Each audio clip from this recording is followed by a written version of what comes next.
संसद के इस नए भवन में जब आदरणीय राष्ट्रपति जी हम सबको संबोधित करने के लिए आई और जिस गौरव और सम्मान के साथ सेंगोल पूरे प्रोसेसन का नेतृत्व कर रहा है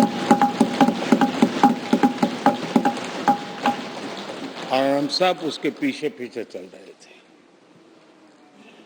नए सदन में ये नई परंपरा भारत के आजादी के उस पवित्र पल का प्रतिबिंब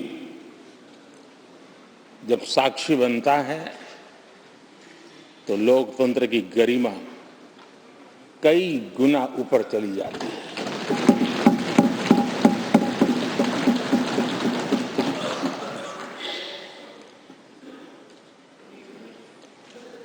ये 75वां गणतंत्र दिवस, इसके बाद संसद का नया भवन, सेंगोल की अगुवाई, ये सारा दृश्य अपने आप में बहुत ही प्रभावी था। मैं जब वहां से पूरे कार्यक्रम को मैं भागीदारी कर रहा था, यहाँ से तो उतना हमें भव्यता नजर नहीं आती है, लेकिन वहाँ सब मैंने देखा कि वाकई नए सदन में इस गरिमावान उपस्थिति में राष्ट्रपति, उपराष्ट्रपति जी और आप, हम सब के मन को प्रभावित करने वाला वो दृश्य हमेशा हमेशा याद है।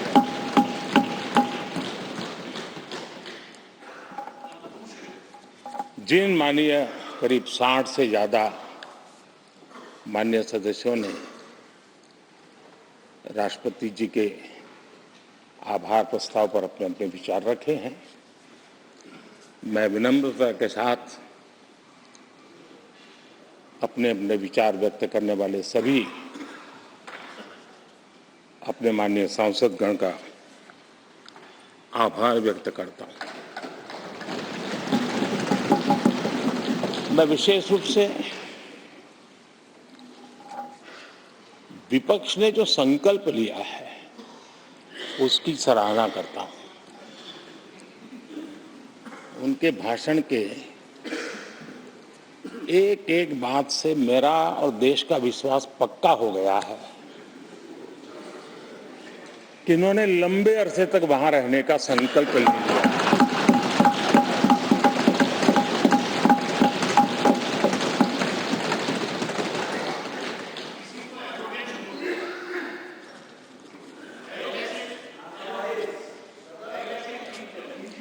आप कई दशक तक जैसे यहां बैठे थे वैसे ही कई दशक तक वहां बैठने का आपका संकल्प, और जनता जनार्दन तो ईश्वर का रूप होती है, और आप लोग जिस प्रकार से इन दिनों मेहनत कर रहे हैं, मैं पक्का मानता हूं कि ईश्वर रूपी जनता जनार्दन आपको जरूर आशीर्वाद देगी और आप जिस ऊंचाई पे हैं उससे भी अधिक ऊंचाई पर जरूर पहुंचेंगे और अगले चुनाव में दर्शक दिशा में दिखेंगे।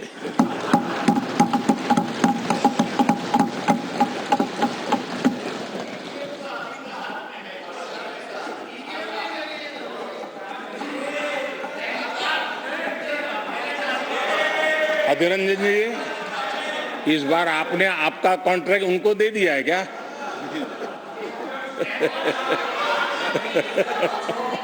ये हमारे गीता में बोलते हैं कि अहम करम परम तर्पः। आपने इन्हीं चीजों को पचाया है।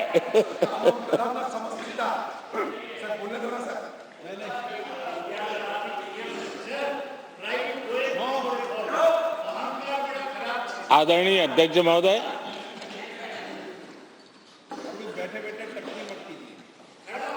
मैं देख रहा हूं कि आप में से बहुत लोग चुनाव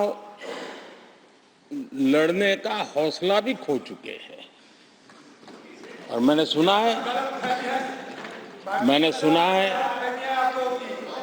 बहुत लोग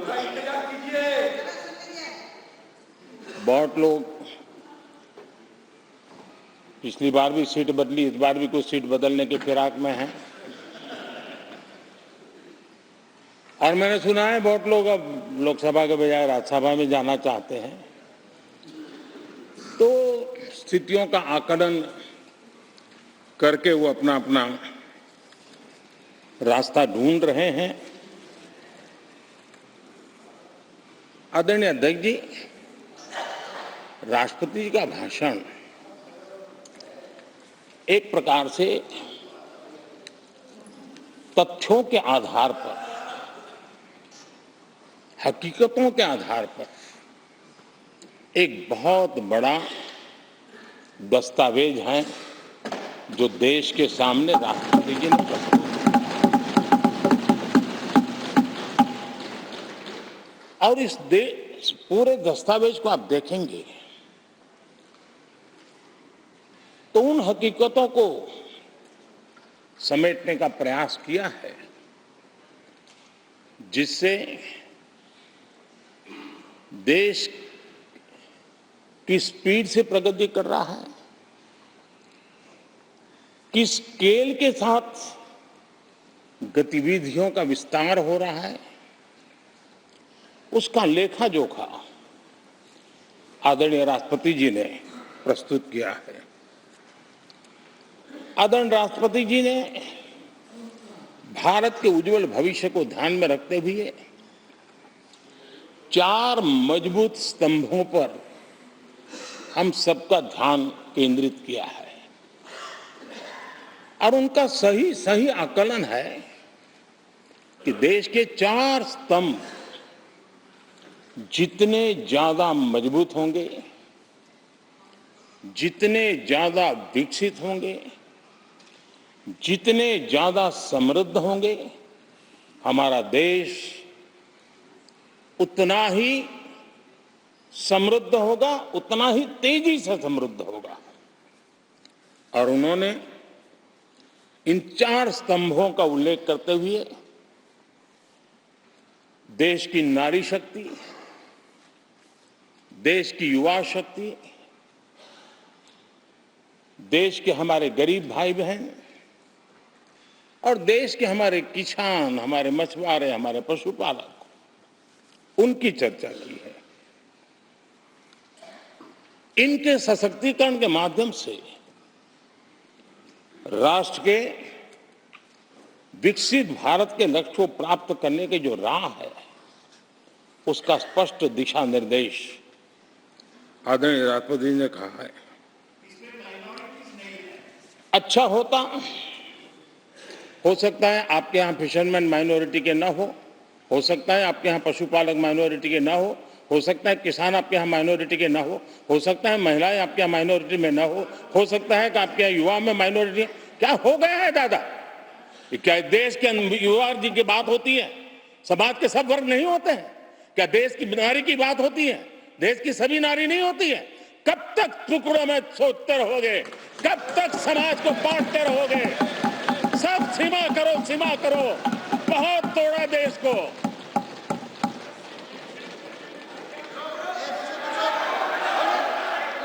आदरणीय अध्यक्ष जी, अच्छा होता कि जाते जाते तो कम से कम इस चर्चा के दरमियान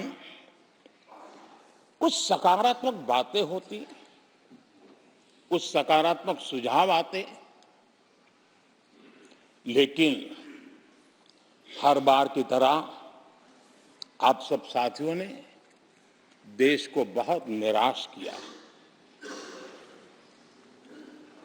क्योंकि आपकी सोच की मर्यादा देश समझ पा रहा है। उसको बार बार दर्द होता है कि ये दशा है इनकी, कि सोचने की मर्यादा इतनी है। आदरणीय अध्यक्ष जी, नेता तो बदल गए, लेकिन टेप रिकॉर्डर वही बज रही है, वही बातें, कोई नई बात आती नहीं, और पुरानी ढपली और पुराना राग वही चलता रहता है आपका। चुनाव का वर्ष था, थोड़ी मेहनत करते, कुछ नया निकाल करके लाते, जनता को जरा संदेश दे पाते, उसमें भी फेल गए आप। चलिए, ये भी मैं सिखाता हूं। आदरणीय अध्यक्ष जी, आज विपक्ष की जो हालत होगी ना, इसकी सबसे दोषी कांग्रेस पार्टी है।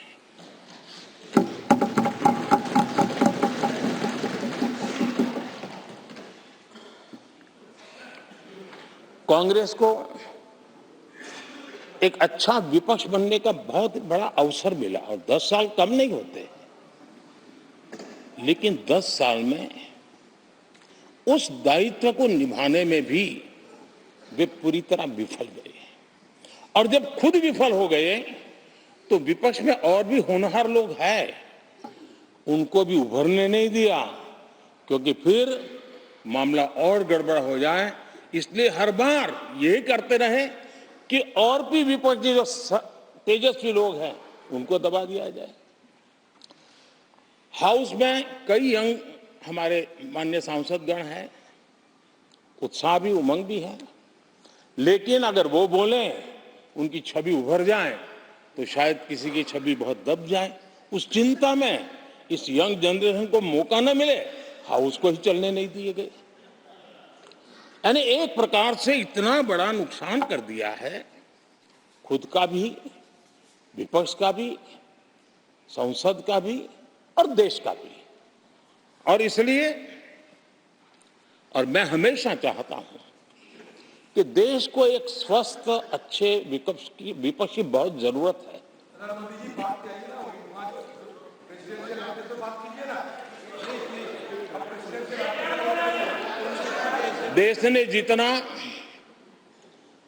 परिवारवाद का खामियाजा उठाया है, और उसका खामियाजा खुद कांग्रेस ने भी उठाया है। अब अधीर बाबू की हालत हम देख रहे हैं, वरना ये समय था संसद में रहने का, लेकिन परिवारवाद की सेवा तो करनी पड़ती है।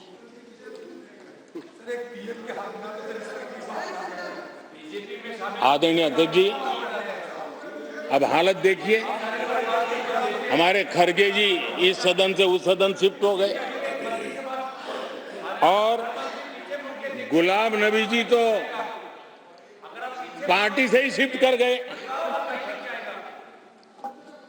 ये सब परिवारवाद के भेंट चढ़ गए। एक ही प्रोडक्ट बार बार लॉन्च करने के चक्कर में कांग्रेस की दुकान ताला लगने की नौबत आ गई है। अरे दुकान हम नहीं कह रहे, आप लोग कह रहे हैं। आप लोग कहते हैं दुकान खोलिए, सब जगह पे बोलते हैं, दुकान को ताला लगने की बात आई। नफरत की दुकान बंद करने की ऐलान हो रहे हैं। यहाँ हमारे दादा अपनी आदत छोड़ नहीं पाते हैं, वो वहां से बैठे बैठे कमेंट कर रहे हैं परिवारवाद की। मैं जरा समझा देता हूँ, आज माफ करना अध्यक्ष महोदय, मैं जरा समय ले रहा हूँ। आज हम किस परिवारवाद की चर्चा करते हैं? अगर किसी परिवार में अपने बलबूते पर जन समर्थन से एक से अधिक अनेक लोग अगर राजनीतिक क्षेत्र में भी प्रगति करते हैं, उसको हमने कभी परिवारवाद नहीं कहा है। हम परिवारवाद की चर्चा वो करते हैं जो पार्टी परिवार चलाता है, जो पार्टी परिवार के लोगों को प्राथमिकता देती है, जो पार्टी के सारे निर्णय परिवार के लोग ही करते हैं, वो परिवारवाद है। न राजनाथ जी की कोई पॉलिटिकल पार्टी है, न अमित शाह की कोई पॉलिटिकल पार्टी है। और इसलिए जहां एक परिवार को पार्टियां लिखी जाती हैं, वो लोकतंत्र में उचित नहीं है। लोकतंत्र में अनेक एक परिवार के 10 लोग राजनीति में आए, कुछ बुरा नहीं है। हम तो चाहते हैं नौजवान लोग आए।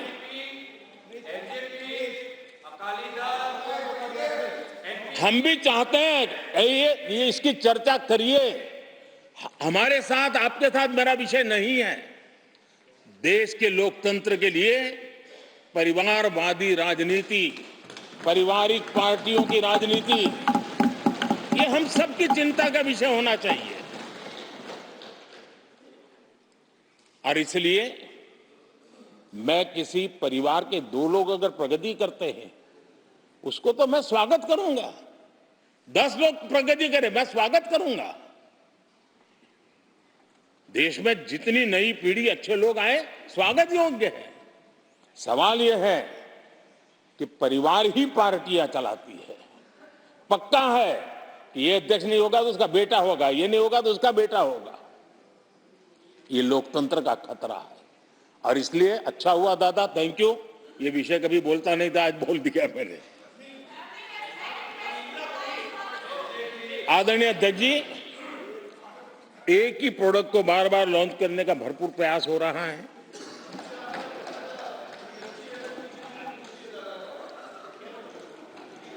आदरणीय अध्यक्ष जी, कांग्रेस एक परिवार में उलझ गई है। देश के करोड़ों परिवार की आकांक्षाएं और उपलब्धियां वो देख पा ही नहीं रहे, देख सकते नहीं, अपने परिवार के बाहर देखने की तैयारी नहीं है। और कांग्रेस में एक कैंसिल कल्चर डेवलप हुआ है। कुछ भी है कैंसिल, कुछ भी है कैंसिल। ये एक ऐसे कैंसिल कल्चर में कांग्रेस फंस गई है। अगर हम कहते हैं मेक इन इंडिया तो कांग्रेस कहती है कैंसिल। हम कहते हैं आत्मनिर्भर भारत, कांग्रेस कहती है कैंसिल। हम कहते हैं वोकल फॉर लोकल, कांग्रेस कहती है कैंसिल। हम कहते हैं वंदे भारत ट्रेन, कांग्रेस कहती है कैंसिल। हम कहते हैं संसद की नई इमारत, कांग्रेस कहती है कैंसिल। यानी मैं हैरान हूं, ये कोई मोदी की उपलब्धियां नहीं है, देश की उपलब्धियां है।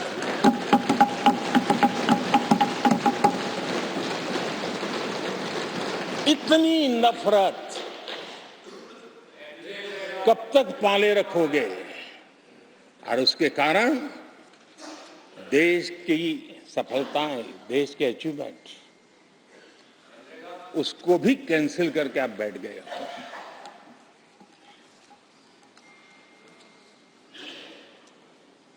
आदरणीय अध्यक्ष जी, राष्ट्रपति जी ने विकसित भारत के रोड मैप पर चर्चा करते हुए आर्थिक पहलुओं पर विस्तार से चर्चा की। अर्थव्यवस्था के मूलभूत जो आधार है, उसके की बारीकी से चर्चा की। और भारत की मजबूत अर्थव्यवस्था को आज पूरी दुनिया सराह रही है, पूरी दुनिया उससे प्रभावित है। और जब विश्व संकट से गुजर रहा है, तब तो उनको और ज्यादा अच्छा लगता है।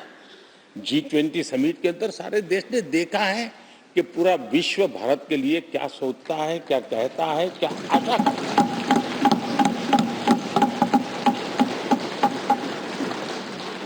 और इन सारे 10 साल के कार्यकाल के अनुभव के आधार पर आज की मजबूत अर्थव्यवस्था को देखते हुए जिस तेज गति से भारत विकास कर रहा है, उसकी बारीकियों को जानते हुए मैं विश्वास से कहता हूं,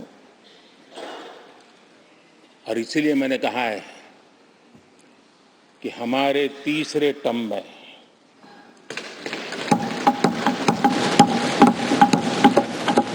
भारत दुनिया की तीसरी बड़ी आर्थिक ताकत बनेगा।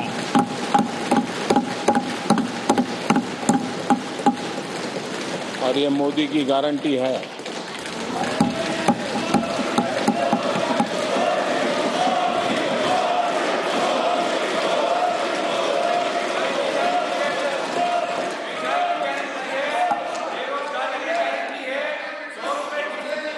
माननीय अध्यक्ष जी, इनको पहले मौका नहीं दिया था क्या? सबको मौका दिया है ना? हाँ,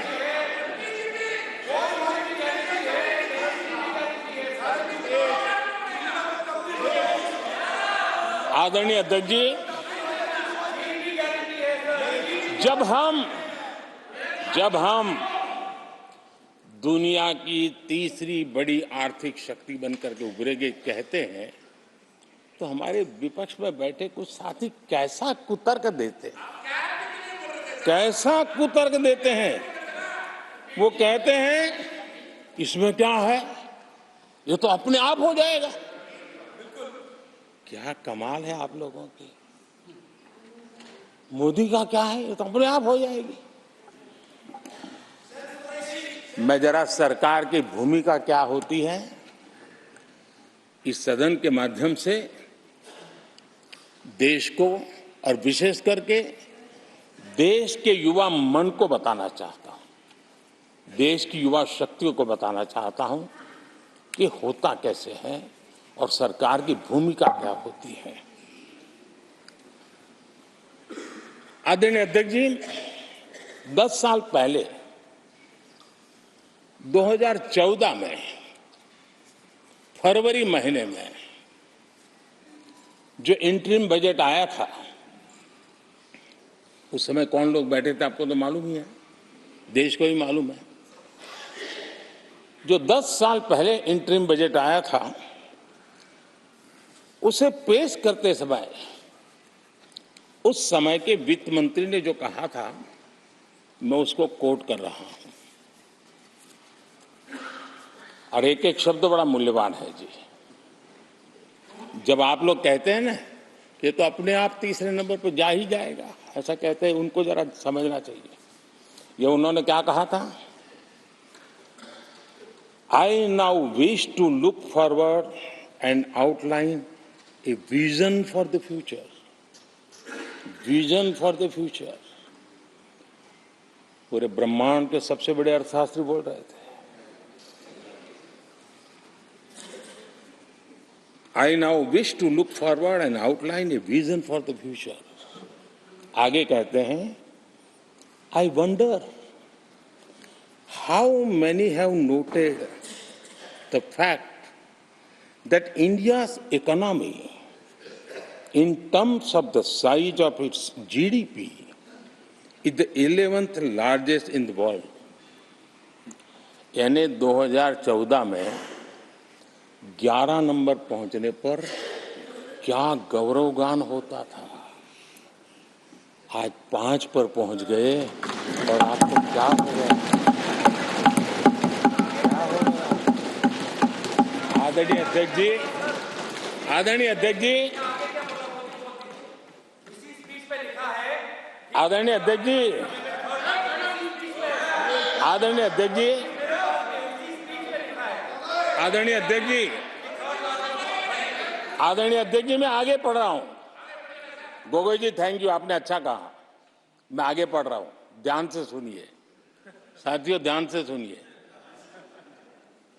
उन्होंने कहा था is the 11th largest in the world. बड़ा गौरव का बात था। There are great things in the store. आगे वो कह रहे हैं there are great things in store. फिर आगे कहते हैं, there is a well argued view that in the next 3 decades, India's nominal GDP will take the country to the 3rd rank after the US and China. उस समय ये ब्रह्मांड के बड़े अर्थशास्त्री कह रहे थे कि तीसरे नंबर पर 30 साल में हम पहुंच जाएंगे। 30 साल। और फिर कहा था ये मेरा विजन, जो मैं मनमोहन सिंह नहीं थे उस वक्त, देखो मनमोहन सिंह नहीं थे। बहुत लोग हैं जो एक ख्यालों में रहते हैं वो ब्रह्मांड के सबसे बड़ी अर्थशास्त्री है। ये लोग 2014 में कह रहे हैं और विजन क्या देखते हैं? 2044 यानी 2044 तक तीसरी अर्थव्यवस्था की बात, ये इनकी सोच, ये इनकी मर्यादा, सपना भी देखने का सामर्थ्य खो चुके थे लोग। संकल्प तो दूर की बात थी, 30 साल का इंतजार करने के लिए मेरे देश की युवा पीढ़ी को कह कर गए थे। लेकिन हम आज आपके सामने विश्वास से खड़े हैं, इस पवित्र सदन में खड़े हैं, और मैं आपको विश्वास दिलाता हूं कि 30 साल हम नहीं लगने देंगे। ये मोदी की गारंटी है। मेरे तीसरे कार्यकाल में देश दुनिया की तीसरी आर्थिक शक्ति बन जाए।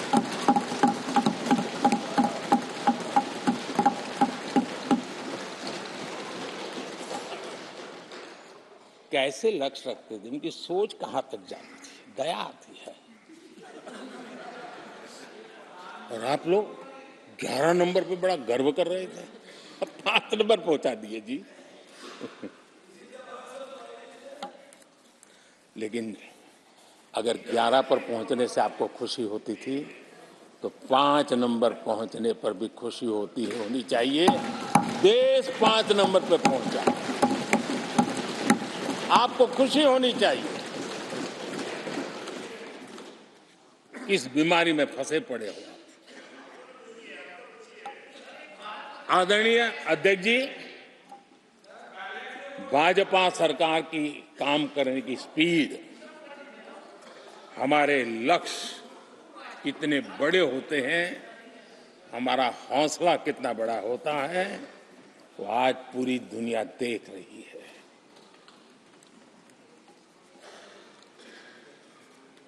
और आदरणीय अध्यक्ष जी, एक कहावत है हमारे उत्तर प्रदेश में, खास एक कहावत कही जाती है, 9 दिन चले 2.5 कोस।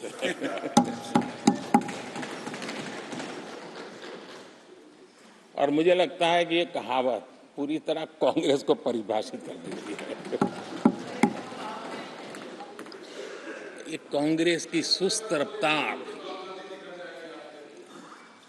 कांग्रेस की सुस्त रफ्तार का कोई मुकाबला नहीं। आज देश में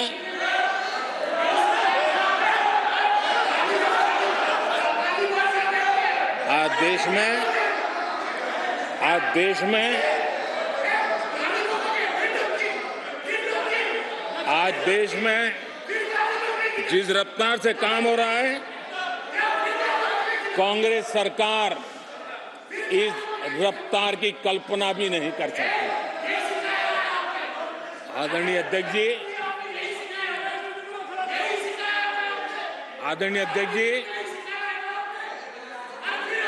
शहरी गरीबों के लिए हमने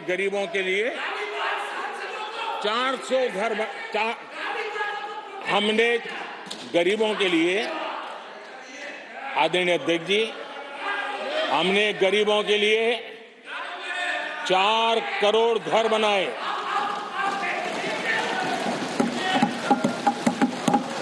और शहरी गरीबों के लिए 80 लाख पक्के मकान शहरी गरीबों के लिए बने।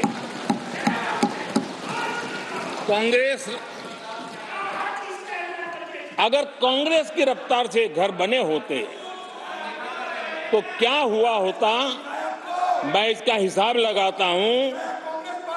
अगर कांग्रेस की जो रफ्तार थी उस प्रकार से चला होता तो 100 साल लगते, इतना काम करने में 100 साल लगते, 5 पीढ़ियां गुजर जाती। आदरणीय अध्यक्ष जी, 10 वर्ष में 40,000 किलोमीटर रेलवे ट्रैक का इलेक्ट्रिफिकेशन हुआ। अगर कांग्रेस की रफ्तार से देश चलता, इस काम को करने में 80 साल लग जाते। एक प्रकार से 4 पीढ़ियां गुजर जाती है। आदरणीय अध्यक्ष जी, हमने 17 करोड़ अधिक गैस कनेक्शन दिए। ये मैं 10 साल का हिसाब दे रहा हूं। अगर कांग्रेस की चाल से चलते तो ये कनेक्शन देने में और 60 साल लग जाते। 3 पीढ़ियां धुएं में खाना पकाते पकाते गुजर जाती। आदरणीय अध्यक्ष जी, हमारी सरकार ने सैनिटेशन कवरेज 40% से 100% तक पहुंची है। अगर कांग्रेस की रफ्तार होती तो ये काम होते होते 60-70 साल और लगते और कम से कम 3 पीढ़ियां गुजर जाती, लेकिन गारंटी नहीं होता कि नहीं होता। आदरणीय अध्यक्ष जी, कांग्रेस की जो मानसिकता है, जिसका देश को बहुत नुकसान हुआ, कांग्रेस ने देश के सामर्थ्य पर कभी भी विश्वास नहीं किया। वे अपने आप को शासक मानते रहे और जनता जनार्दन को हमेशा कमतर आंकते गए, छोटा आंकते गए। आदरणीय अध्यक्ष जी, देश के नागरिकों के लिए कैसा सोचते थे, मैं जानता हूं। मैं नाम बोलते ही उनको जरा चुभन होगी, लेकिन 15 अगस्त लाल किले से प्रधानमंत्री नेहरू ने जो कहा था, वो मैं जरा पढ़ता हूं। लाल किले से भारत के प्रथम प्रधानमंत्री ने जो कहा था वो पढ़ रहा हूं, नेहरू जी ने। उन्होंने कहा था, हिंदुस्तान में काफी मेहनत करने की आदत आम तौर से नहीं है। हम इतना काम नहीं करते जितना कि यूरोप वाले या जापान वाले या चीन वाले या रूस वाले या अमेरिका वाले करते हैं। ये नेहरू जी लाल किले से बोल रहे हैं। यह न समझिए, यह न समझिए कि यह न समझिए कि वह कौमें, ये न समझिए कि वह कौमें कोई जादू से खुशहाल हो गई। वो मेहनत से हुई है और अक्ल से हुई है। ये उनको सर्टिफिकेट दे रहे हैं, भारत के लोगों को नीचा दिखा रहे हैं। यानी नेहरू जी की भारतीयों के प्रति सोच थी कि भारतीय आलसी है। नेहरू जी की भारतीयों के लिए सोच थी कि भारतीय कम अक्ल के लोग होते हैं। और आदरणीय अध्यक्ष जी, इंदिरा जी की सोच भी उससे ज्यादा अलग नहीं थी। इंदिरा जी ने जो लाल किले से 15 अगस्त को कहा था, लाल किले से 15 अगस्त को इंदिरा जी ने कहा था, दुर्भाग्यवश हमारी आदत ये है कि जब कोई शुभ काम पूरा होने को होता है तो हम आत्मतुष्टि की भावना से ग्रस्त हो जाते हैं, और जब कोई कठिनाई आ जाती है तो हम नाउम्मीद हो जाते हैं। कभी कभी तो ऐसा लगने लगता है कि पूरे राष्ट्र ने ही पराजय भावना को अपना लिया है। आज कांग्रेस के लोगों को देख करके लगता है कि इंदिरा जी भले देश के लोगों का आकलन सही न कर पाए, लेकिन कांग्रेस का एकदम सटीक आकलन उन्होंने किया।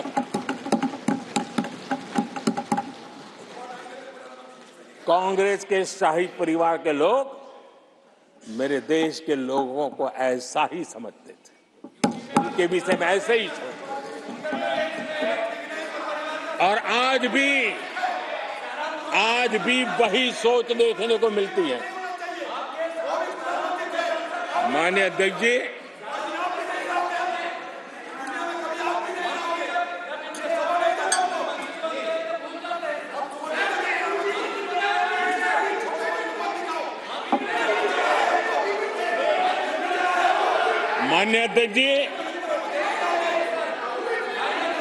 कांग्रेस का विश्वास हमेशा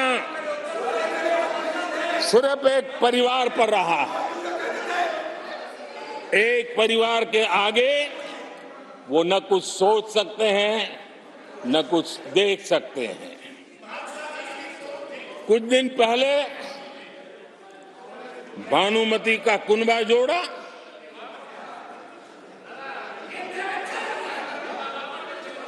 लेकिन फिर एकला चलो रे करने लग गए। कांग्रेस के लोगों ने नया मोटर मैकेनिक का काम सीखा है और इसलिए अलाइनमेंट क्या होता है उसका ज्ञान तो हो गया होगा, लेकिन मैं देख रहा हूं अलायंस का ही अलाइनमेंट बिगड़ गया।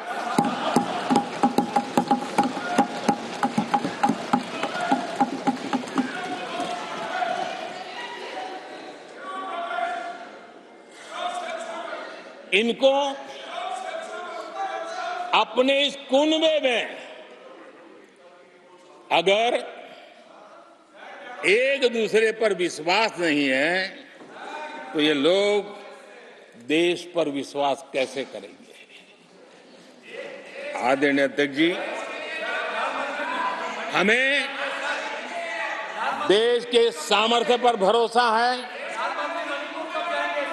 हमें लोगों की शक्ति पर भरोसा है। आदरणीय अध्यक्ष जी, देश की जनता ने हमें जब पहली बार सेवा करने का अवसर दिया तो हमने पहले कार्यकाल में यूपीए के समय के जो गड्ढे थे वो गड्ढे भरने में हमारा काफी समय और शक्ति लगी। हम पहले कार्यकाल में वो गड्ढे भरते रहे। हमने दूसरे कार्यकाल में नए भारत की नींव रखी और तीसरे कार्यकाल में हम विकसित भारत को निर्माण को नई गति देंगे। आदरणीय अध्यक्ष जी, पहले कार्यकाल में हमने स्वच्छ भारत, उज्ज्वला,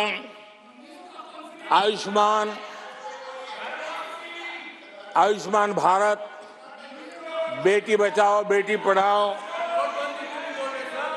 उसी प्रकार से सुगम्य भारत, डिजिटल इंडिया, ऐसे कितने ही जनहित के कामों को अभियान का स्वरूप देकर के आगे बढ़ाए।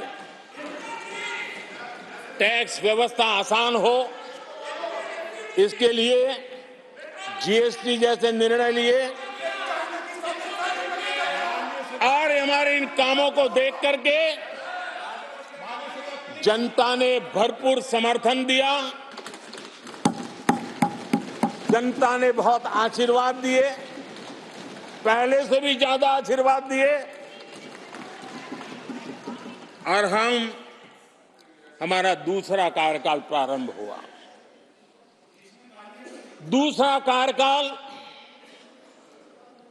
संकल्पों और वचनों की पूर्ति का कार्यकाल रहा।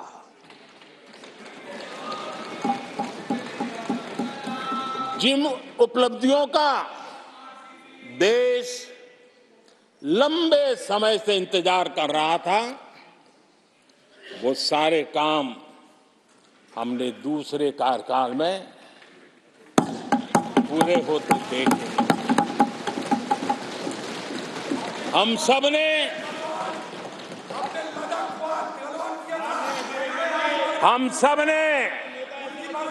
370 खत्म होते हुए देखा।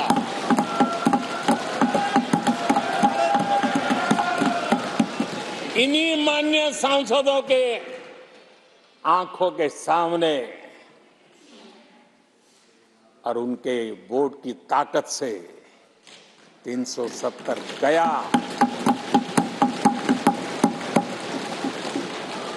नारी शक्ति वंदन अधिनियम ये दूसरे कार्यकाल में कानून बना। आदरणीय अध्यक्ष जी, अंतरिक्ष से लेकर के ओलंपिक तक सशस्त्र बलों से संसद तक नारी शक्ति के सामर्थ्य की गूंज फैली।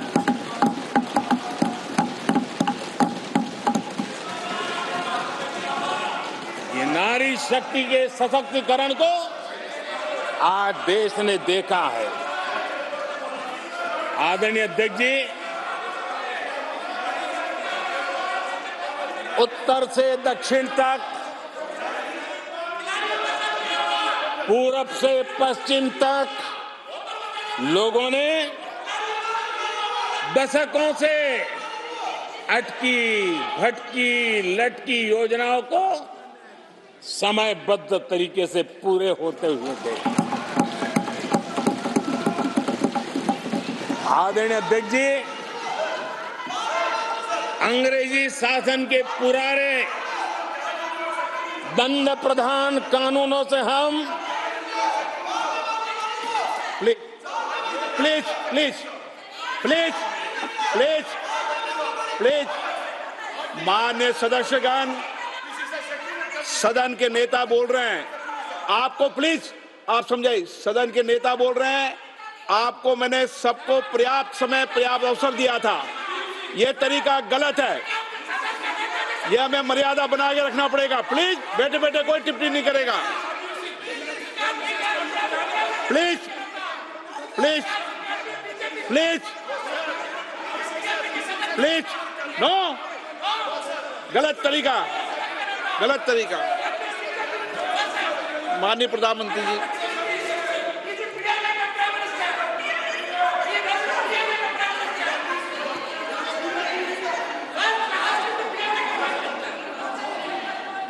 ये तरीका है क्या आपका?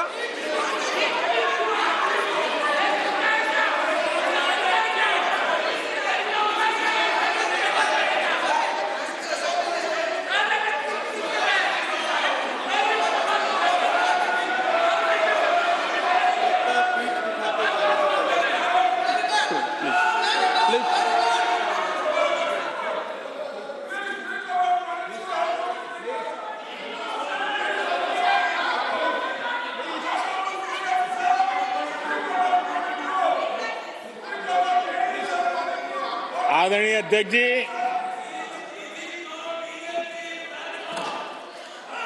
अंग्रेजी शासन के पुराने कानून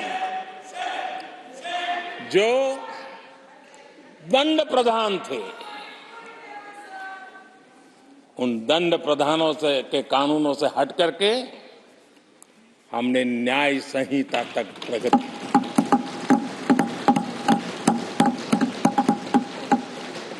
हमारी सरकार ने सैकड़ों ऐसे कानूनों को समाप्त किया जो अप्रासंगिक हो गए थे। सरकार ने 40,000 से ज्यादा कंप्लायंसेस खत्म कर दिए। आदरणीय अध्यक्ष जी, भारत ने अमृत भारत और नमो भारत ट्रेनों से भविष्य की उन्नति के सपने देखे।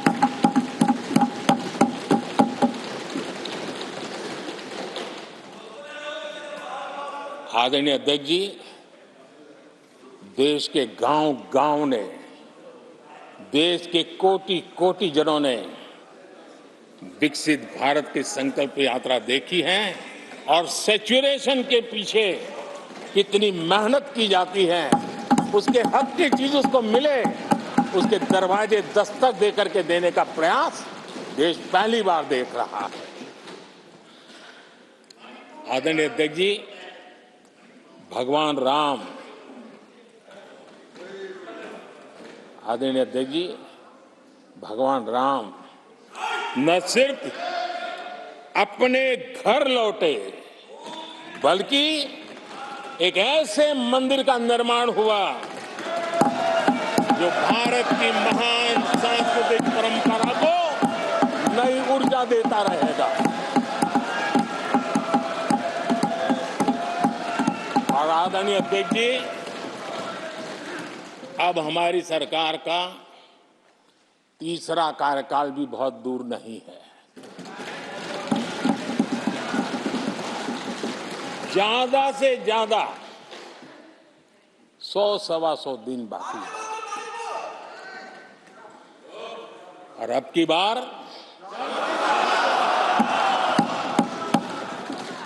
पूरा देश कह रहा है, अब की बार खड़गे जी भी कह रहे हैं। लेकिन अध्यक्ष जी, मैं आमतौर पर ये आंकड़े के चक्कर में नहीं पड़ता, लेकिन मैं देख रहा हूं देश का मिजाज एनडीए को तो 400 पार कर पाई के रहेगा,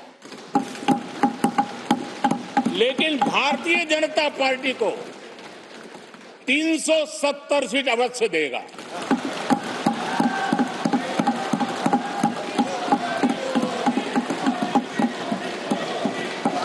बीजेपी को 370 सीट और एनडीए को 400 पार।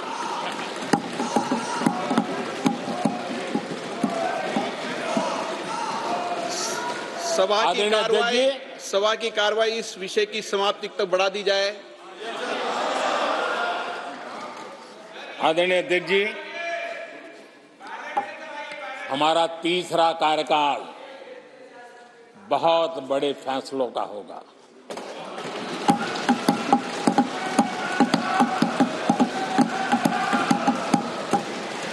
मैंने लाल किले से कहा था और राम मंदिर प्राण प्रतिष्ठा के समय भी मैंने उसको दोहराया था। मैंने कहा था, देश को अगले 1000 वर्षों तक समृद्ध और सिद्धि के शिखर पर देखना चाहिए। तीसरा कार्यकाल अगले 1000 वर्षों के लिए एक मजबूत नींव रखने का कार्यकाल होगा।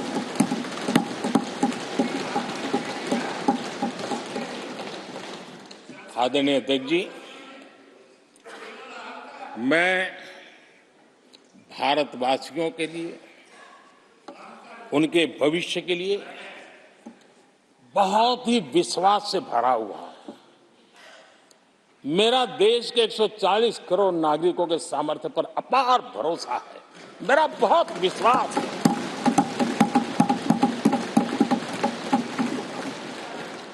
दस वर्षों में 25 करोड़ लोग गरीबी से बाहर आए, ये सामर्थ्य दिखाता है।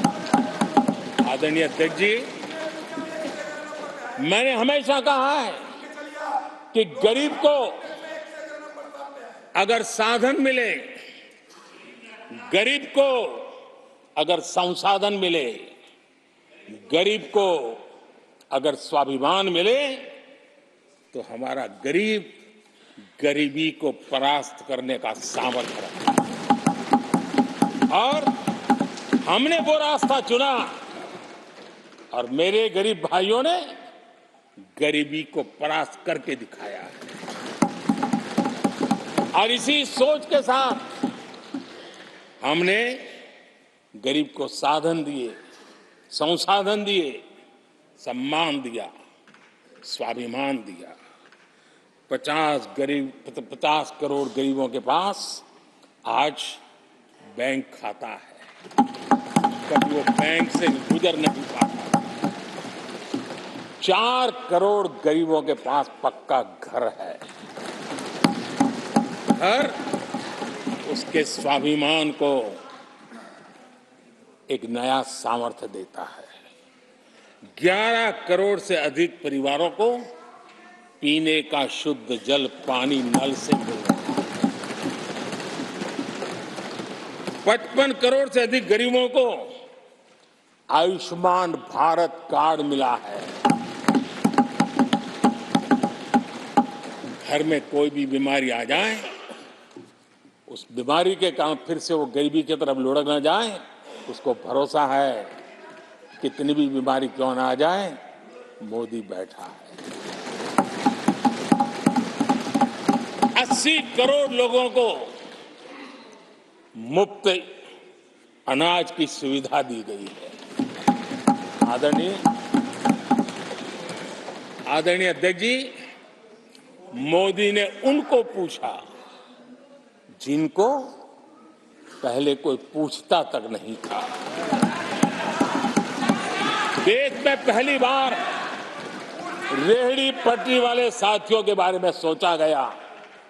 पीएम स्वनिधि योजना से आज वो ब्याज के चक्कर से बाहर निकले, बैंक से पैसे लेकर अपने कारोबार को बढ़ा रहे हैं। देश में पहली बार हाथ का हुनर जिनका सामर्थ्य है, जो राष्ट्र का निर्माण भी करते हैं, ऐसे मेरे विश्वकर्मा साथियों के बारे में सोचा गया। उनको आधुनिक टूल, आधुनिक ट्रेनिंग, पैसों की मदद, वैश्विक मार्केट उनके लिए खुल जाए, ये मेरे विश्वकर्मा भाइयों के लिए हमने कहा। देश में पहली बार पीवीटीजी यानी जनजातियों में भी अति पिछड़े जो हमारे भाई बहन हैं, संख्या बहुत कम है, वोट के हिसाब से किसी को नजर नहीं जाती। हम वोट से परे हैं, हम दिलों से जुड़े हैं और इसलिए पीवीटीजी जातियों के लिए पीएम जनमन योजना बना करके उनके कल्याण का मिशन मोड में काम उठाया है। इतना ही नहीं,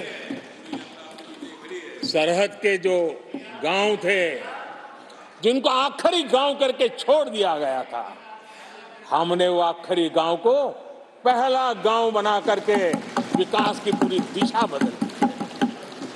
आदरणीय अध्यक्ष जी, मैं जब बार बार मिलेट्स की वकालत करता हूं, मिलेट्स की दुनिया के अंदर जाकर के चर्चा करता हूं, G20 के देशों को लोगों के सामने गर्व के साथ मिलेट्स परोसता हूं, उसके पीछे मेरे दिल में 3 करोड़ से ज्यादा मेरे छोटे किसान हैं जो मिलेट की खेती करते हैं। इनका कल्याण, इससे हम जुड़े हुए हैं।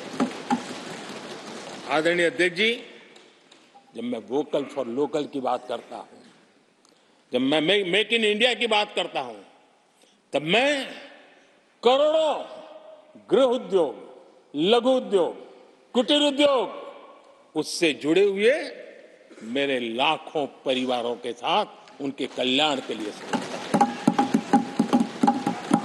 आदरणीय अध्यक्ष जी, खादी, कांग्रेस पार्टी ने उसको भुला दिया, सरकारों ने भुला दिया।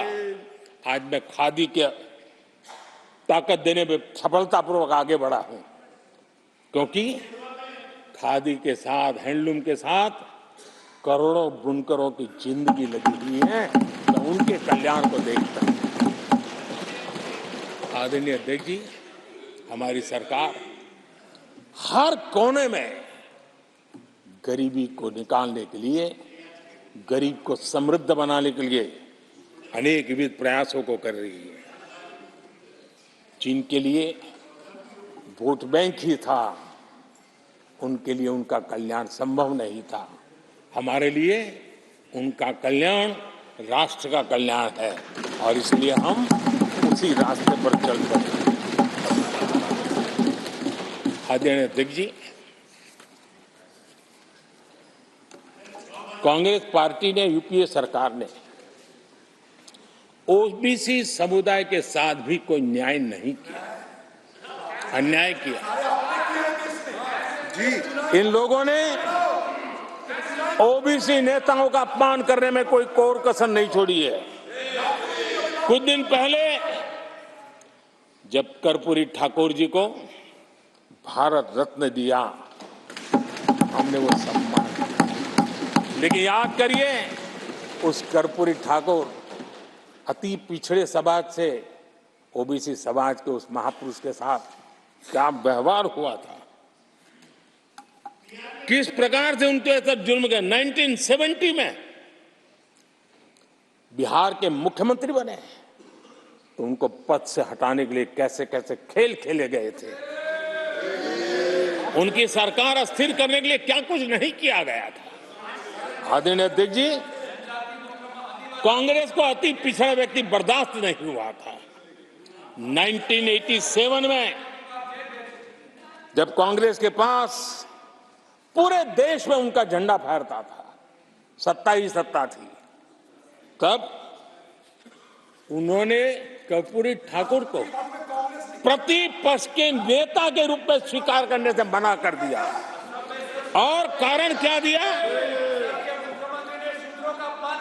वो संविधान का सम्मान नहीं कर सकते। जिस कर्पूरी ठाकुर ने पूरा जीवन लोकतंत्र के सिद्धांतों के लिए, संविधान की मर्यादाओं के लिए खपा दिया, उनका अपमान करने का काम कांग्रेस पार्टी ने किया था। आदरणीय अध्यक्ष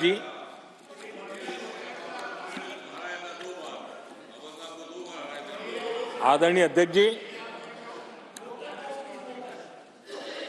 कांग्रेस के हमारे साथियों को आजकल इस पर बहुत चिंता जताते हैं कि सरकार में ओबीसी कितने लोग हैं, कितने पद पर कहां है, उसके हिसाब किताब करते रहते हैं।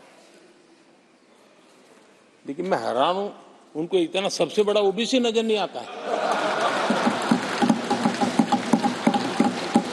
कहां आंखें बंद करके बैठ जाते हैं। आदरणीय अध्यक्ष जी, जरा मैं ये दुनिया भर की चीजें करते हैं, मैं कहना चाहता हूं, ये क्लास है, ये यूपीए के समय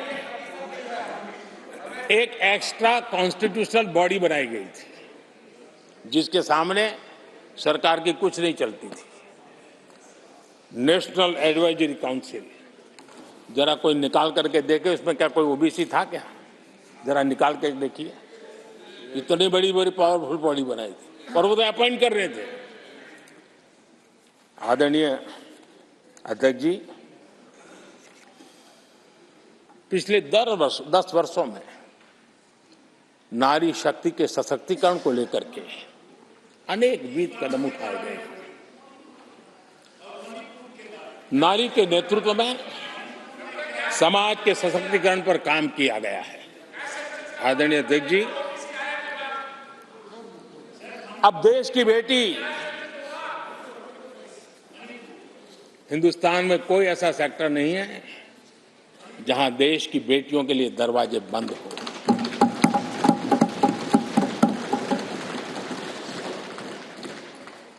आज हमारे देश की बेटियां फाइटर जेट भी उड़ा रही हैं और हमारे देश की सीमाओं को भी सुरक्षित रख रही है। आदरणीय अध्यक्ष महोदय, ग्रामीण व्यवस्था, अर्थव्यवस्था हमारी है। Women self help group 10 crore बहनें जुड़ी है और आर्थिक गतिविधि करती है और ग्रामीण अर्थव्यवस्था को वो नई ताकत दे रही है।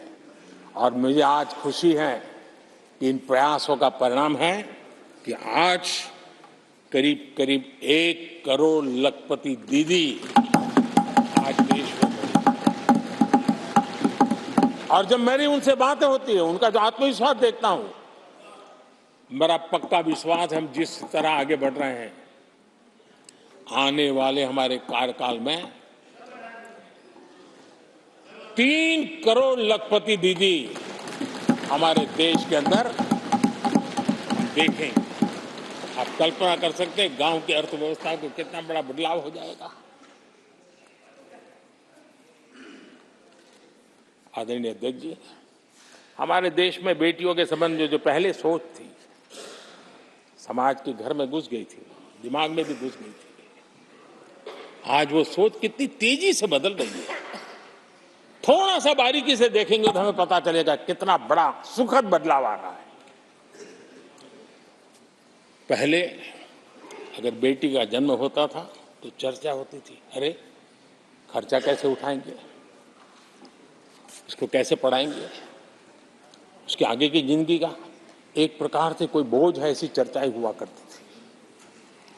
आज बेटी पैदा होती है तो पूछा जाता है, अरे सुकन्या समृद्धि अकाउंट खुला कि नहीं खुला।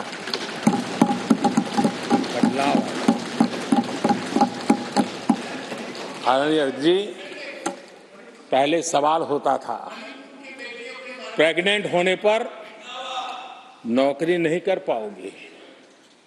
पहले ये बात होती थी प्रेग्नेंट होने पर नौकरी नहीं कर पाओगे। आज कहा जाता है 26 हफ्ते की पेड लीव और बाद में भी अगर चाहिए तो मिलेगी। ये बदलाव होता है। पहले समाज में सवाल होते थे कि महिला होकर नौकरी क्यों करना चाहती हो, क्या पति की सैलरी कम पड़ रही, ऐसे सवाल होते थे। आज लोग पूछ रहे हैं, मैडम आपका जो स्टार्टअप है ना बहुत प्रगति कर रहा है, क्या मुझे नौकरी मिलेगी। ये बदलाव।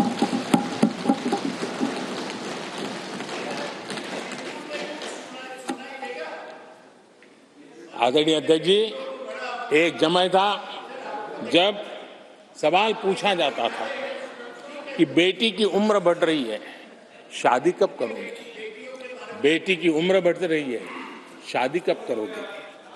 आज पूछा जाता है, बेटी पर्सनल और प्रोफेशनल दोनों कामों को संतुलित कितना बढ़िया करती हो, कैसे करती हो।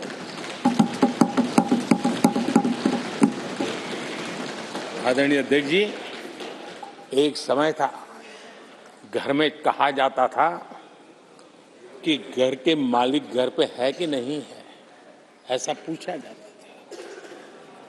घर के मुखिया को बुलाइए, ऐसा कहते थे। आज किसी के घर जाते हैं तो घर महिला के नाम पर, बिजली का बिल उसके नाम पर आता है, पानी गैस सब उसके नाम पर। तो परिवार के मुखिया की जगह आज मेरी माताएं बहन है। ये बदलाव अमृतकाल में विकसित भारत का हमारा जो संकल्प है ना, इसकी एक बहुत बड़ी शक्ति के रूप में उभरने वाला है और मैं उस शक्ति के दर्शन कर पा रहा हूं। आदरणीय अध्यक्ष महोदय,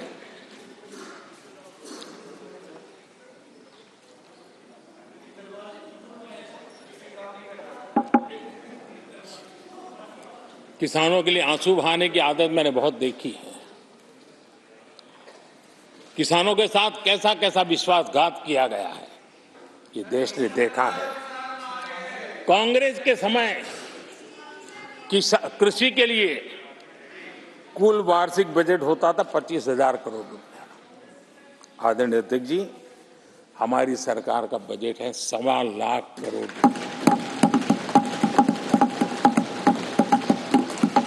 आदरणीय अध्यक्ष जी, कांग्रेस ने अपने 10 साल के कार्यकाल में 7 लाख करोड़ रुपया का धान और गेहूं किसानों से खरीदा था।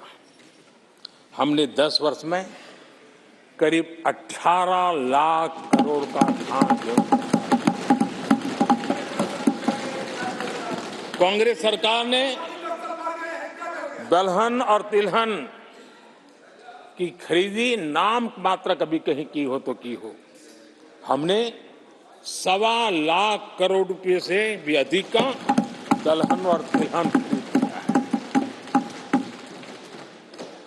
हमारे कांग्रेस के साथियों ने पीएम किसान सम्मान निधि का मड़ा उड़ाया, और जब मैंने मेरी पहली टर्म में ये योजना शुरू की थी तो मुझे याद है कि झूठा नैरेटिव की जो फैशन चल पड़ी है, गांव में जाके कहा जाता था कि देखिए ये मोदी के पैसे मत लेना,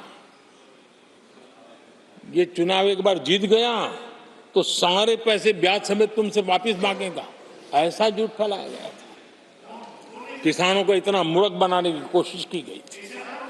आदरणीय अध्यक्ष जी, पीएम किसान सम्मान निधि 2,80,000 करोड़ रुपए हमने भेजे।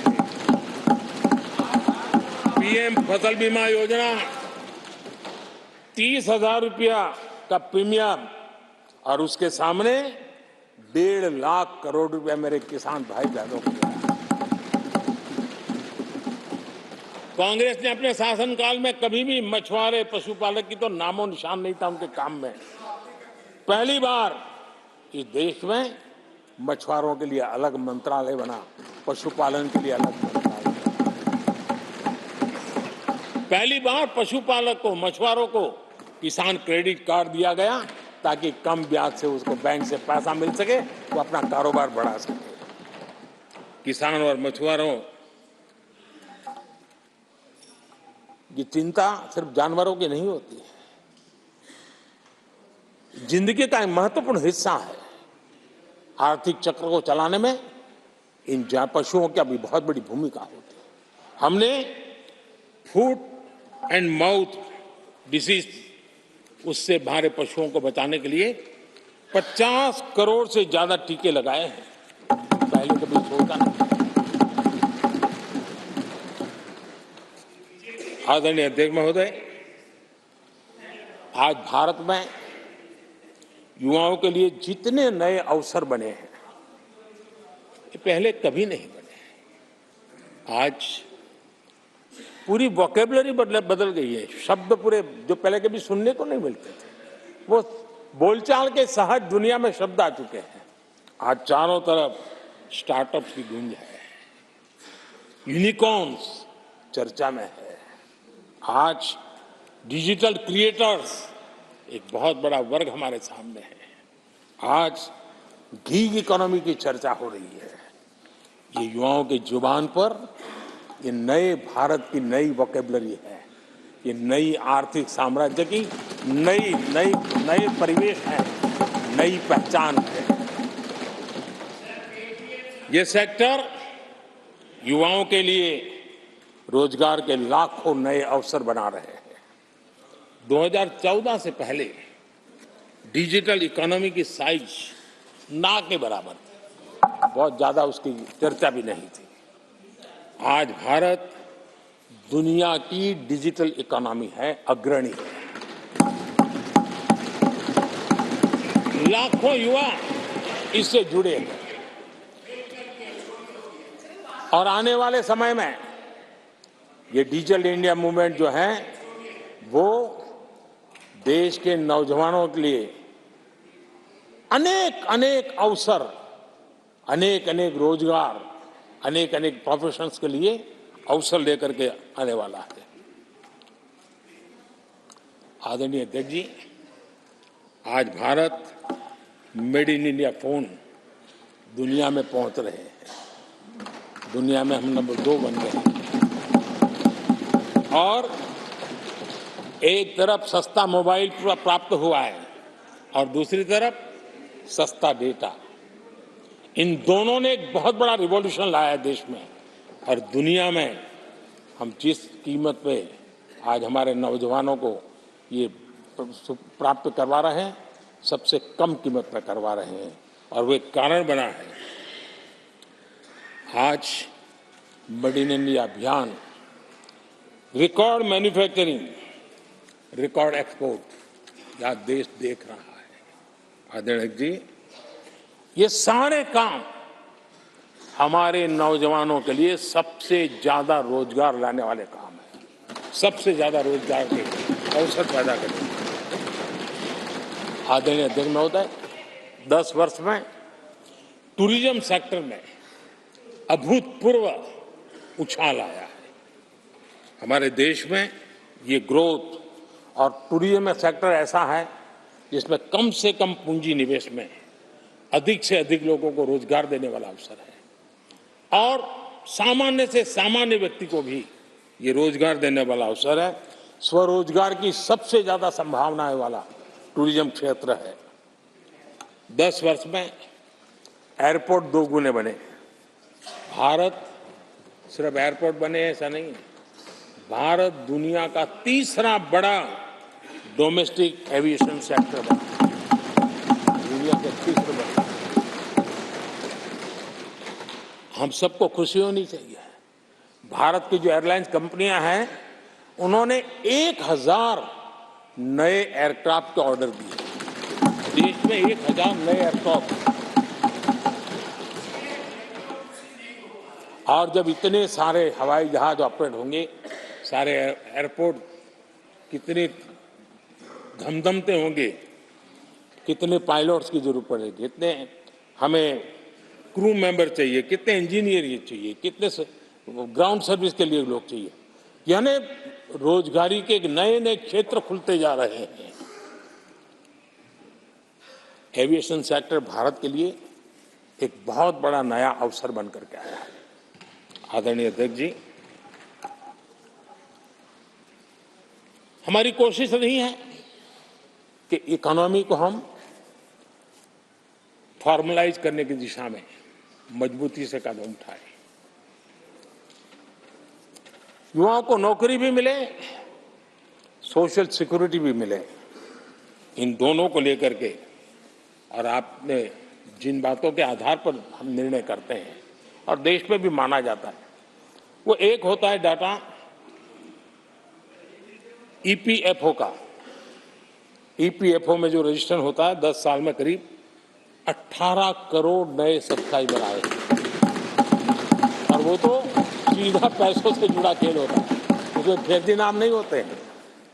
मुद्रा लोन पाने वालों में 8 करोड़ लोग ऐसे हैं जिन्होंने जीवन में पहली बार कारोबार अपना शुरू किया है, बिजनेस। और जब मुद्रा लोन लेता है तो खुद तो रोजगारी पाता है, 1 या 2 और लोगों को भी रोजगारी देता है, तो उसका काम ऐसा होता है। हमने लाखों स्ट्रीट वेंडर्स को सपोर्ट किया है। 10 करोड़ महिलाएं एसएचजी से जुड़ी, जैसा मैंने कहा 1 लाख, और लखपति दीदी 1 करोड़, ये अपने आप में बहुत। और मैंने जैसे कहा हम 3 करोड़ के टारगेट को। आदरणीय अध्यक्ष जी, कुछ आंकड़े हैं जो अर्थशास्त्री समझते हैं, नहीं सामान्य मानवी भी समझता है।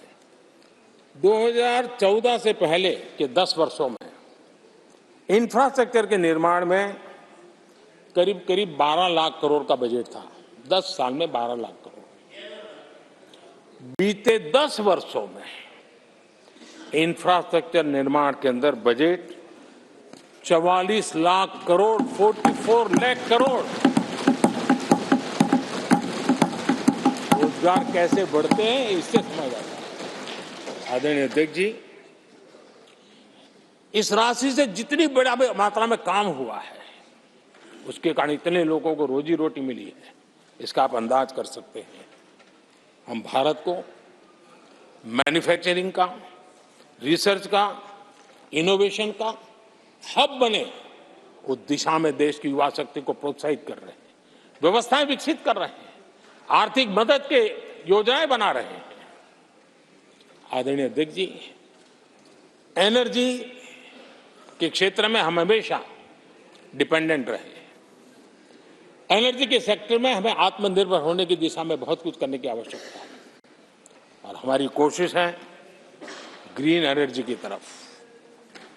हाइड्रोजन को लेकर के हम बहुत बड़ी मात्रा में आगे बढ़ रहे हैं, उसमें अभूतपूर्व निवेश। उसी प्रकार से दूसरा क्षेत्र है जिसमें भारत को लीड लेनी होगी, वो है सेमीकंडक्टर। पिछली सरकारों ने जितने प्रयास किए लेकिन सफलता नहीं मिली।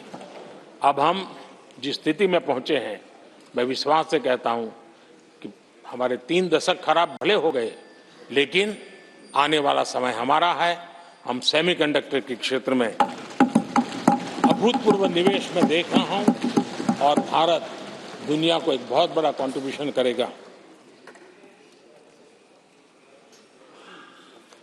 इन सारे कारणों से आदरणीय अध्यक्ष जी, क्वालिटी जॉब की संभावनाएं बहुत बढ़ने वाली हैं और जिसके कारण समाज में जैसे जैसे हमने एक अलग स्किल मिनिस्ट्री बनाई, उसके पीछे हेतु ये है कि देश के नौजवानों को हुनर मिले और ऐसे अवसर मिले, और हम इंडस्ट्री 4.0 उसके लिए मैन पावर को तैयार करते हुए आगे बढ़ने की दिशा में काम कर रहे हैं। आदरणीय अध्यक्ष जी, यहाँ महंगाई को लेकर के काफ़ी कुछ बातें की गई है। मैं जरूर चाहूँगा कि देश के सामने कुछ सच्चाइयाँ आनी चाहिए।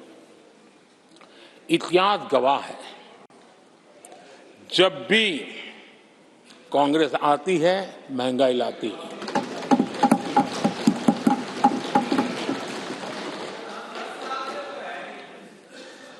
मैं कुछ वक्तव्य इस सदन में आज कहना चाहता हूं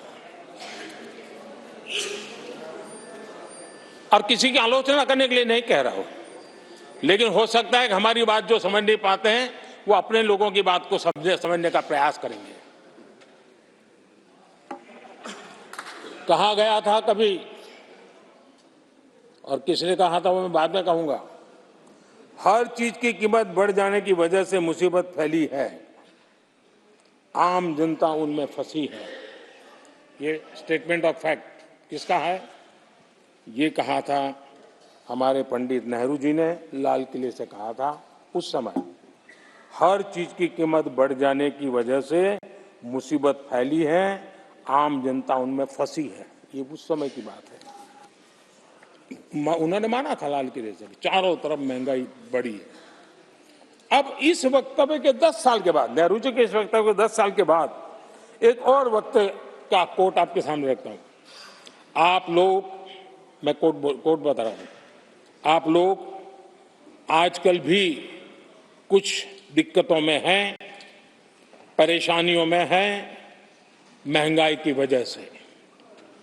कुछ तो लाचारी है, पूरी तौर से काबू की बात नहीं हो पा रही हमारे इस समय में, हालांकि वो काबू में आएगी। 10 साल के बाद भी महंगाई के यही गीत कहे गए थे, और ये किसने कहा था? फिर से ये नेहरू जी ने कहा था उन्हीं के कार्यकाल में। तब देश का पीएम रहते उन्होंने 12 साल हो चुके थे, लेकिन हर बार महंगाई कंट्रोल में नहीं आ रही है, महंगाई के कारण आपको मुसीबत हो रही है, इसी के गीत गाते रहे थे।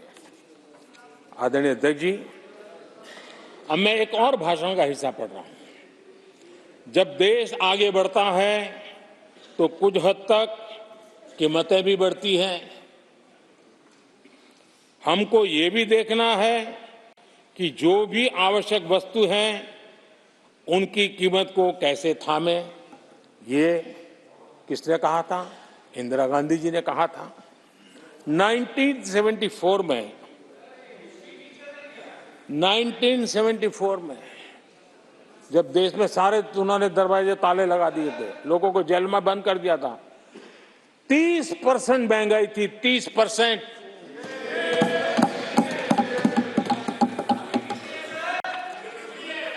आदरणीय अध्यक्ष जी,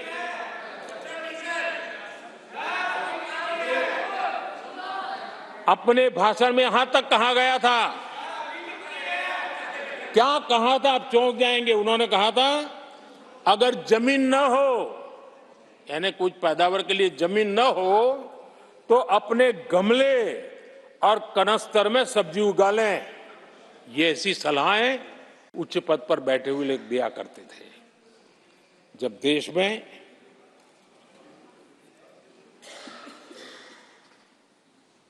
महंगाई को लेकर के 2 गाने सुपर हिट हुए थे हमारे देश में, घर घर गाए जाते थे। एक महंगाई मार गई और दूसरा महंगाई डायन खाए जा,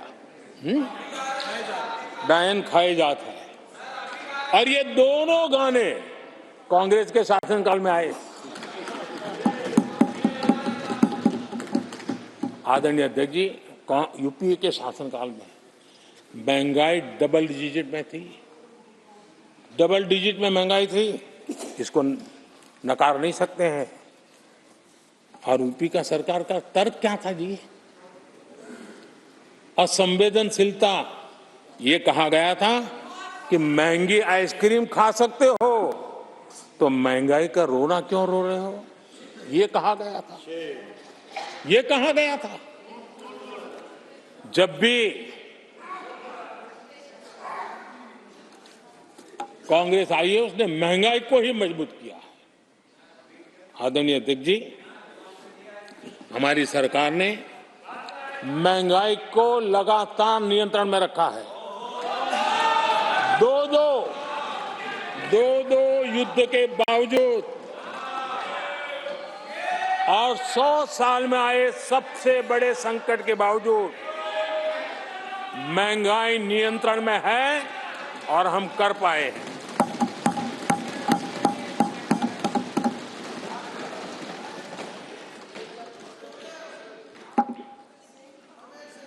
आदरणीय अध्यक्ष जी, यहां पर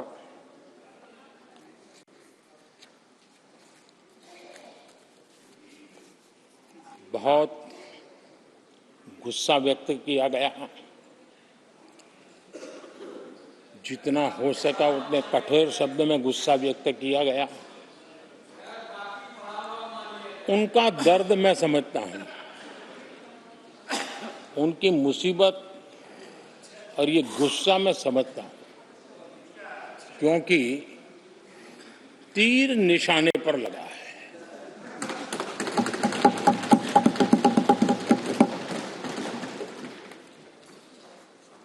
भ्रष्टाचार पर एजेंसियां एक्शन ले रही हैं, उसको लेकर भी इतना गुस्सा, क्या क्या शब्दों का प्रयोग किया जा रहा है। आदरणीय अध्यक्ष जी, 10 साल पहले हमारे सदन में, पार्लियामेंट में क्या चर्चा होती थी?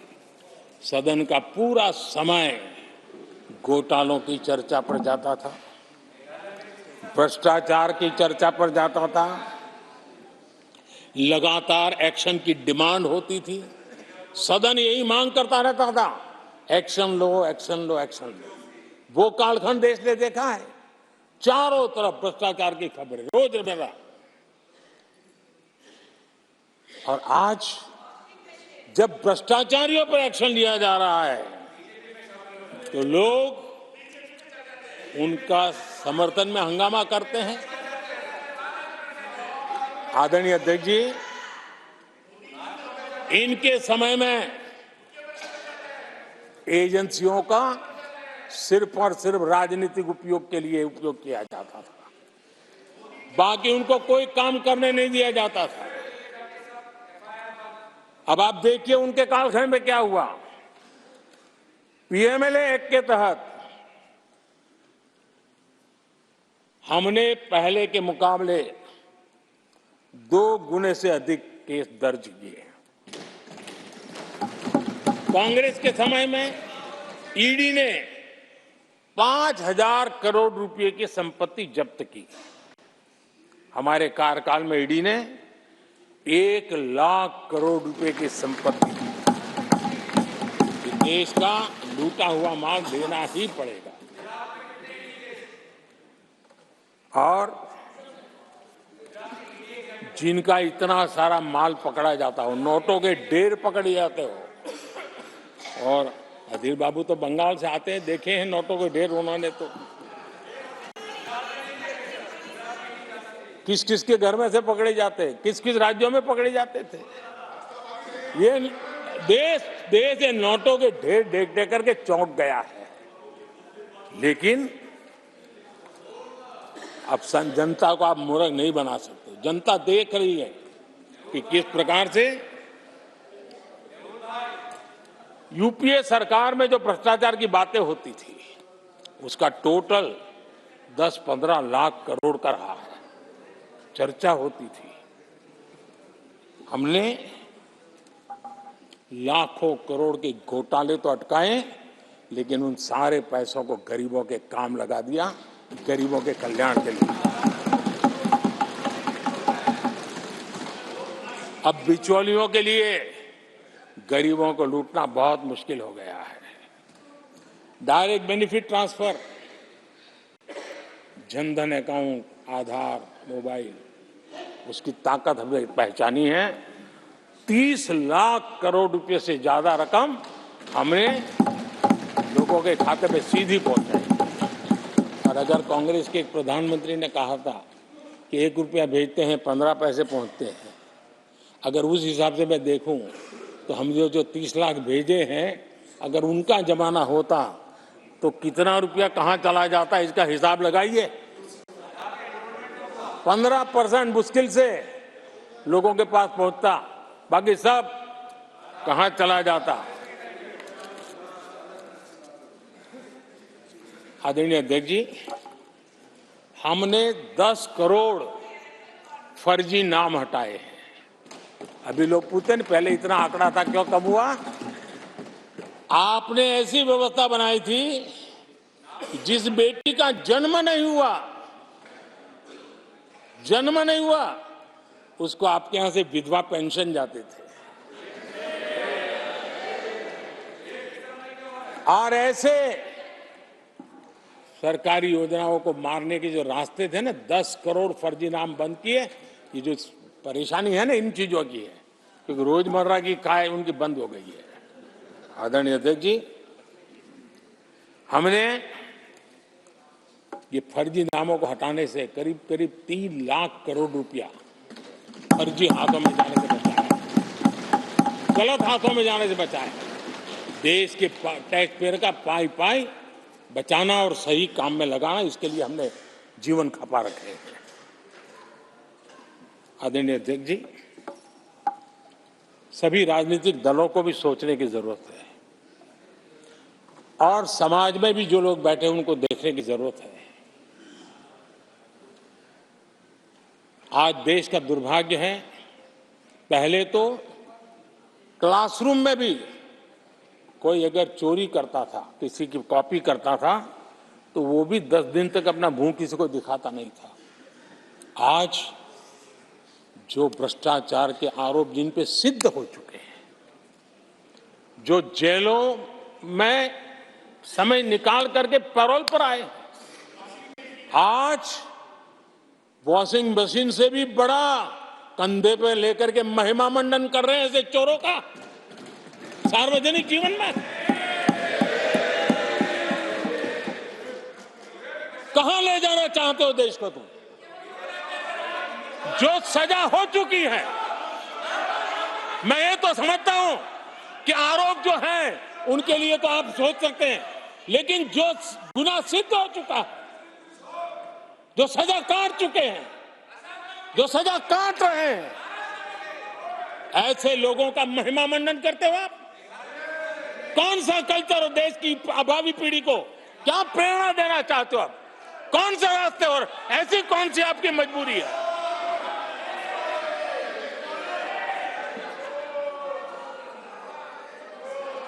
और ऐसे लोगों का महिमा मंडन किया जा रहा है, उनको महान बताया जा रहा है।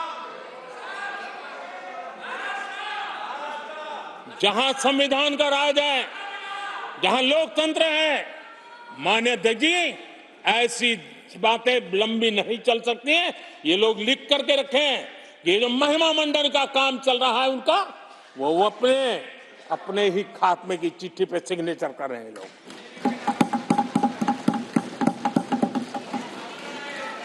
आदरणीय अध्यक्ष जी, जांच करना ये एजेंसियों का काम है। एजेंसियां स्वतंत्र होती हैं और संविधान ने उनको स्वतंत्र रखा हुआ है। और जज करने का काम न्यायाधीश का है, जज करने का काम न्यायाधीश का है और वो अपना काम कर रहे हैं।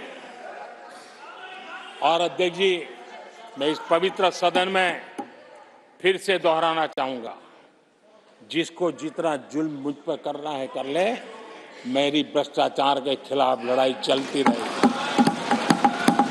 जिसने देश को लूटा है उनको लौटाना पड़ेगा, जिन्होंने देश को लूटा है उनको लौटाना पड़ेगा। ये मैं देश को इस सदन की पवित्र जगह से वादा करता हूं। जिसको जो आरोप लगाना है लगा लें, लेकिन देश को लूटने नहीं दिया जाएगा और जो लूटा है वो लौटाना पड़ेगा।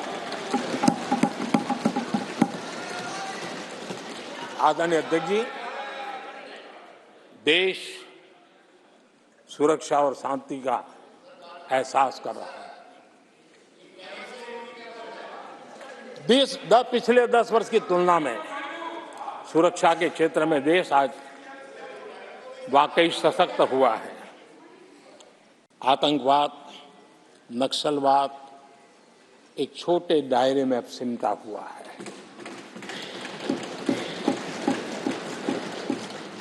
लेकिन भारत की जो टेररिज्म के प्रति जीरो टॉलरेंस नीति है, आज पूरे विश्व को भी भारत की इस नीति की तरफ चलने के लिए मजबूर होना पड़ा। भारत की सेनाएं सीमाओं से लेकर के समंदर तक अपने सामर्थ्य को लेकर के आज भी ठाक है। हमें हमारी सेना के पराक्रम पर गर्व होना चाहिए। हम कितना ही उनके मोरल तोड़ने की कोशिश करें, मुझे मेरी सेना पर भरोसा है। मैंने उनके सामर्थ्य को देखा है। कुछ राजनेता सेना के लिए हल्के फुल्के शब्द बोल दें, इससे मेरे देश की सेना डिमोरलाइज होगी, ये सपनों में कोई रहते तो निकल जाए। देश के मूड को वो खत्म नहीं कर सकते, और किसी के एजेंट बन करके इस प्रकार की भाषा अगर कहीं से भी उठती है, देश कभी स्वीकार नहीं कर सकता है। और जो खुलेआम देश में अलग देश बनाने की वकालत करते हैं,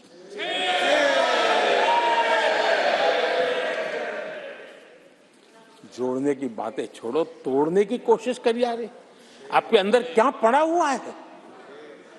क्या इतने टुकड़े करके अभी भी आपके मन को समाधान नहीं हुआ है? देश के इतने टुकड़े कर चुके हो आप, और टुकड़े करना चाहते हो? कब तक करते रहोगे? आदरणीय अध्यक्ष जी, इसी सदन में अगर कश्मीर की बात होती थी तो हमेशा चिंता का स्वर निकलता था, छिटाकशी होती थी, आरोप प्रत्यारोप होते थे। आज जम्मू कश्मीर में अभूतपूर्व विकास की चर्चा हो रही है और गर्व के साथ हो रही है। पर्यटन लगातार बढ़ रहा है। G20 समिट होती है वहां, पूरा विश्व आज उसकी सराहना करता है। आर्टिकल 370 को लेकर के कैसा हुआ बना के रखा था। कश्मीर के लोगों ने जिस प्रकार से उसको गले लगाया है, कश्मीरी जनता ने जिस प्रकार से गले लगाया है, और आखिर के ये समस्या किसकी देन थी? किसने देश के माथे पर मारा था? किसने भारत के संविधान के अंदर इस प्रकार की दरार करके रखी हुई थी? आदरणीय अध्यक्ष जी, अगर नेहरू जी का नाम लेते हैं तो उनको बुरा लगता है, लेकिन कश्मीर को जो समस्याएं झेलनी पड़ी उसके मूल में उनकी ये सोच थी, और उसी का परिणाम है देश को भुगतना पड़ा। जम्मू कश्मीर के लोगों को, देश के लोगों को नेहरू जी की गलतियों का बहुत बड़ी कीमत चुकानी पड़ी है। आदरणीय अध्यक्ष जी, वो भले गलतियां करके गए, लेकिन हम मुसीबतें झेल करके भी गलतियों सुधारने के लिए हमारी कोशिश जारी रखेंगे। हम रुकने वाले नहीं हैं। हम देश के लिए काम करने के लिए निकले हुए लोग हैं। हमारे लिए नेशन फर्स्ट है। आदरणीय अध्यक्ष जी, मैं सभी राजनीतिक दलों के नेताओं से आग्रह करूंगा, सभी माननीय सदस्यों से आग्रह करूंगा भारत के जीवन में एक बहुत बड़ा अवसर आया है। वैश्विक परिवेश में भारत के लिए बड़ा अवसर आया है। एक नए आत्मविश्वास के साथ आगे बढ़ने का अवसर आया है। राजनीति अपनी जगह पे होती है, आरोप प्रत्यारोप अपनी जगह पर होता है, लेकिन देश से बढ़कर कुछ नहीं होता है। और इसलिए आइए मैं निमंत्रण देता हूं आपको, कंधे से कंधा मिलाकर के हम देश के निर्माण के लिए आगे बढ़े। राजनीति में किसी भी जगह पर रहते हुए भी राष्ट्र निर्माण में आगे बढ़ने में कोई रुकावट नहीं आती। अब इस राह को मत छोड़िए। मैं आपका साथ मांग रहा हूं, मां भारती के कल्याण के लिए साथ मांग रहा हूं। मैं विश्व के अंदर जो अवसर आया है उस अवसर को बुलाने के लिए आपका साथ मांगता हूं। मैं आपका सहयोग चाहता हूं 140 करोड़ देशवासियों की जिंदगी को और समृद्ध बनाने के लिए और सुखी बनाने के लिए। लेकिन अगर आप साथ नहीं दे सकते हैं और अगर आपका हाथ ईंटें फेंकने पर ही तुला हुआ है, तो आप लिख करके रखिए, आपकी हर ईंट को मैं विकसित भारत की नींव मजबूत करने के लिए लगाऊंगा। आपके हर पत्थर को मैं विकसित भारत के जो सपनों को लेकर के आप चले उसकी नींव मजबूत करने के लिए मैं लगाऊंगा और देश को हम उस समृद्धि की ओर लेके जाएंगे। जितने पत्थर उछाल लीजिए, आपका हर पत्थर भारत के समृद्ध, भारत के विकसित भारत के सपने को समृद्ध बनाने के लिए हर पत्थर को मैं काम में ले लूंगा। ये भी मैं आपको विश्वास दिलाता हूं। आदरणीय अध्यक्ष जी, मैं जानता हूं साथियों की तकलीफें मैं जानता हूं, लेकिन वो जो कुछ भी बोलते हैं मैं दुखी नहीं होता और दुखी होना भी नहीं चाहिए, क्योंकि मैं जानता हूं ये नामदार है, हम कामदार हैं और हम कामदारों को तो नामदारों से सुनना ही पड़ता है जी। तो नामदार कुछ भी कहते रहें, कुछ भी कहने का उनको तो जन्मजात अधिकार मिले हुए हैं और हम कामदारों को सुनना होता है। हम सुनते भी रहेंगे और देश को सहारते भी रहेंगे, देश को आगे बढ़ाते रहेंगे। आदरणीय अध्यक्ष जी, आपने मुझे इस पवित्र सदन में आदरणीय राष्ट्रपति जी के उद्बोधन को समर्थन करने के लिए बोलने का अवसर दिया। मैं आदरणीय राष्ट्रपति जी के उद्बोधन को समर्थन देते हुए धन्यवाद प्रस्ताव पर आभार व्यक्त करते हुए मेरी वाणी को विराम देता हूं।